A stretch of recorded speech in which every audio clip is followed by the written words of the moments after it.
আম্মু, তুমি কি করতেছো এখানে? বসে বসে খেলতেছো?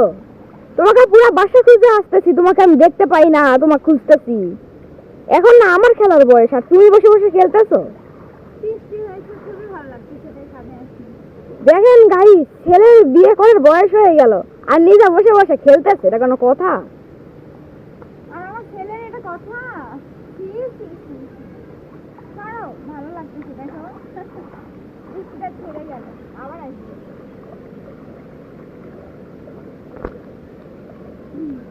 তুমিও খেলো না? আসো, তুমিও আসো। তোমাকে খুঁজে খুঁজে আমি খুল পাইতেছি না কিছু না। তুমি ছোট হয়েছে নাকি? নামো, ওঠো ওঠো। আরো বৃষ্টি আসবে, আমি আরো ভিজবো তারপরে। না, বাসায় অনেক কাজ আছে, যাও। আহ, আমি ভিজবো, সরো, যাও।